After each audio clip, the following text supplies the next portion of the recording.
mas o livro é o guia ilustrado sobre o apóstolo Paulo, né, que tem como subtítulo aqui A Vida, o Ministério e as Viagens Missionárias. A questão aqui é uma primeira pergunta que a gente precisa responder. Por que é útil saber mais a respeito da vida do apóstolo Paulo? Não basta saber sobre Jesus, né? Qual a utilidade, qual a importância da gente ouvir mais sobre esse apóstolo do Senhor? Bom, se a ideia de Jesus era fazer discípulos, tem um que entendeu bastante bem a ideia, mesmo não tendo aquele encontro de chamamento pessoal físico, né, como seria de esperado, foi dos outros, né? Mas com certeza, né, o apóstolo Paulo entendeu muito bem o que é ser chamado, né, ao discipulado. A importância dele, claro, tem muito a ver com ele ser o primeiro missionário, né? Ele expandiu o cristianismo de uma forma impressionante. Tem muito a ver com o aspecto de que ele obviamente, o maior teólogo, né, da igreja primitiva. É difícil contestar isso, né? E teve a segunda maior influência sobre o cristianismo, né? Só perdeu, né, para Jesus propriamente, né? Todo aquele cristianismo inicial. Então, o que eu gosto de dizer sobre Paulo, sobre quem é Paulo, tem muito a ver com Romanos. Quando eu dou o curso de exegese de Romanos, eu digo para o pessoal que os primeiros 11 capítulos você fica assim, boquiaberto, e você diz: que cabeça, que percepção impressionante, né? Que cabeça esse homem tinha. E aí, quando você lê os capítulos 12 a 16, vê o coração dele, né, pelas pessoas, e lembrando nomes, situações, dando conselhos, você diz: que coração. Então, tem alunos que encontram 10 anos depois do curso e olham para mim e dizem assim, né, lembrando do Paulo, né, que cabeça, que coração. Então, é isso daí. E é inclusive ele que nos diz, né, sede meus imitadores como eu sou de Cristo. Aqui a gente vê justamente o porquê, né? Paulo era um ser humano assim como nós somos. Cristo também é humano, mas é o homem que é Deus, né? E aqui nós vemos um discípulo de Cristo nos dando exemplo de como viver, e como você bem pontuou aí, alguém que uniu duas coisas que devem ser primordiais para o cristão, que é essa cabeça, esse conhecimento a respeito de Deus, mas não um conhecimento meramente teórico, e sim um conhecimento que transforma o coração, transforma quem nós somos e nos leva a agir com ações de amor, de serviço, de cuidado, né? Alguém que demonstrava ter um conhecimento teológico extremamente profundo, mas um amor prático, pastoral muito grande, muito bom, então, para a gente aprender com ele. E a gente vai fazer muito mais perguntas, né? Vamos conversar muito mais aqui sobre o apóstolo Paulo com a continuidade. Diga aí, Valdemar. Então, tem uma frase aqui num dos livros que eu gosto, uma das enciclopédias que eu gosto de consultar, né, uma enciclopédia ilustrada da Bíblia, tem um artigo de 30 páginas do Longenecker sobre o Paulo, e a certa altura ele diz que Paulo era alguém de um intelecto, de uma inteligência muito aguda, uma natureza muito sensível, um espírito contagiante, né, uma vitalidade imensa, uma determinação fortíssima e uma enorme capacidade para fazer e manter amizades, né? Então, eu achei uma boa definição aí do Paulo. Com certeza. Que o Senhor nos ajude a imitar o apóstolo Paulo, né, como ele imitava o próprio Senhor, imitava o próprio Cristo.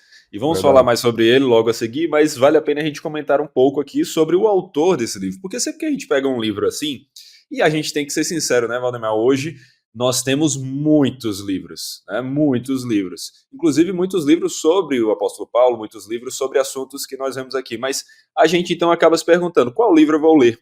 E para isso é interessante a gente saber quem é o autor do livro, por que ele é alguém apropriado, né, adequado, capacitado para escrever. No caso, quando a gente fala aqui do Alan Bundy, ou Band, qual é a relevância dele, quem é ele e por que ele é alguém capacitado para escrever sobre a vida do apóstolo Paulo. Inclusive, se quiser, me corrija aí na pronúncia aí do nome dele, que foi uma coisa que eu não consegui conferir antes, mas diga aí mais um pouco sobre ele. Eles devem pronunciar em inglês Alan Bandy, né? Sim, a pronúncia do nome dele. Eu não Uhum. conhecia antes desse livro, depois descobri que tem algumas coisas publicadas. Ele tem o seu PhD pelo Southwestern Baptist Theological Seminary, né? O Seminário Batista do Sudoeste, e já deu aula, né, foi professor em várias instituições, inclusive quando publicamos, quando lançamos e tínhamos as informações, ainda dava aula no New Orleans Baptist Theological Seminary, e agora, pelas informações que eu vi, se não estão enganadas, né, é professor da Oklahoma Baptist University, né, Universidade Batista de Oklahoma. Ele é professor de Novo Testamento, de grego, e juntando isso com o aspecto de que conduziu muitas viagens de estudo para Israel e para a Turquia. Né? E obviamente, estamos aí, né, conectando com o apóstolo Paulo, né, sua caminhada forte em Israel, mesmo que não tenha nascido naquela região, mas viveu ali, né, estudou com Gamaliel em Jerusalém, e depois seu ministério é muito importante, a maior parte do seu ministério foi na região que hoje é a Turquia, né? Claro, depois foi chamado, né, pelo homem que disse, vem para cá e nos ajuda, né? Entrou e aí passou para a Europa também, mas é um homem que estudou, né, o Bandy estudou a fundo, não só o Novo Testamento, conhecedor do Novo Testamento, mas pelas viagens conseguiu adquirir e obter muito conhecimento da região, né, e por isso se torna assim, alguém muito apto, e a gente vê pela qualidade do texto que alguém é realmente capaz não só de retratar as informações, mas depois eu quero ler um trechinho aqui de isso atraente na maneira de apresentar. Sim, excelente, excelente. Inclusive, agora eu fiquei até curioso. Rapaz, para alguém que já viajou tanto para essas regiões que Paulo esteve e que nós vemos ilustradas aqui, será que aqui tem alguma foto do celular dele? Será que ele não tirou uma foto, uma delas que está aqui? Interessante, né? Eu preciso ver, eu não lembro agora ter consultado os créditos, aí tem os créditos das imagens, né? Tem, né?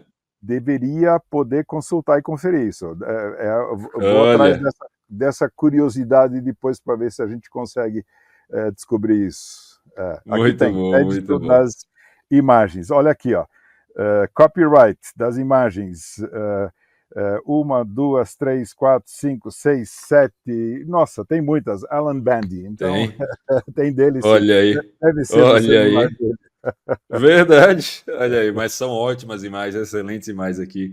É muito legal isso. E vale a pena então a gente falar aqui como é que ele estrutura o livro. Você falou dessa didática dele, inclusive falou que queria citar algum trecho dessa Aham. maneira dele de expor. Fique à vontade para se quiser já fazer isso. Mas já aproveita e nos fala um pouco sobre como é que esse livro está estruturado, que tipo de divisões nós temos aqui, como é que nós podemos acompanhar o fluxo que ele desenvolveu nesse livro.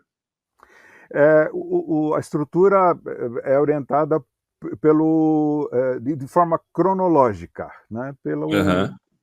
roteiro de vida do apóstolo Paulo em 4 grandes partes. A gente poderia, sem olhar as partes aqui, a gente já poderia adivinhar, né? Vai ter uma parte do ministério do início, do chamado início do ministério, na região ali da terra prometida mesmo, de Israel, e depois tem primeira viagem, segunda viagem, terceira viagem e conclusão com viagem a Roma, né? Então é mais ou menos nessa sequência, as 4 partes então são: primeira, criação e formação, conversão e ministério inicial de Paulo, né? Esse início dele. Depois, ministério de Paulo em Chipre e na Galácia, aí primeira viagem missionária, essa é a parte 2. Parte 3 vai trazer 2 viagens missionárias, a segunda e a terceira. E a parte 4, Paulo na prisão, né, foi preso em Jerusalém, depois ficou um tempo, né, alguns anos, em Cesareia e levado a Roma, na prisão de Roma, então. Então essas são as 4 partes aí do trabalho, da estrutura do livro do Bandy. Muito bom. E você disse que queria citar um trecho aí sobre a didática dele, né, a maneira de escrever. Você tem De aí uma esse trecho maneira em mãos? interessante, ele leva a gente para dentro da história. O livro de Aham, Atos, em grande parte, já faz isso. É muito bonito como Lucas faz isso em Atos, né? sim. Agora, depois de 2000 anos de estudos e descobertas e celulares para tirar fotos e assim por diante, né? por que não contar essa história de novo, né? Imagina Lucas com o celular na mão, o que teria feito? É verdade, hein? Já imaginou filmando lá o ministério de Jesus? Exato, né? Então ele, assim como Lucas atrai a gente para dentro da história, ele aqui também faz isso de forma muito visual, mas o texto propriamente interessante, deixa eu ler um trecho aqui. Capítulo 5, quando Paulo e seus companheiros, né, agora Barnabé e Marcos, vão de Chipre, terminaram o seu ministério na primeira viagem em Chipre e vão atravessando a partezinha do mar ali, né, para a Ásia Menor, atual Turquia, né, vão acabar ali então aportando né, em Perge, na Panfilha. Então esse trecho, quando eles chegam lá, ele se imagina, né, no que os três estão vendo quando estão se aproximando. É uma maneira de nos envolver na história. Paulo, Barnabé e Marcos navegaram de Pafos, Chipre, para a costa sul da Ásia Menor, chegando à cidade de Perge, na Panfilha. A Ásia Menor também é chamada de Anatólia, que significa Oriente, porque era a porção oriental do Império Romano. A viagem pelas águas incrivelmente azuis do mar Mediterrâneo foi curta e sem grandes intercorrências. Era do meio para o fim do verão daquele ano, quando eles partiram de Chipre em um navio. Enquanto os três homens estavam no convés do navio, olhando na direção norte, para a costa acidentada da Ásia Menor, cada um deles nutria pensamentos diferentes. Paulo possivelmente estava esperançoso e entusiasmado após a conversão de Sérgio Paulo, lá em Chipre, que provavelmente contara ao apóstolo sobre sua família que vivia em Antioquia da Pisídia, para onde eles estavam indo. Ele sentia que o Espírito Santo estava guiando para as cidades do interior da Galácia.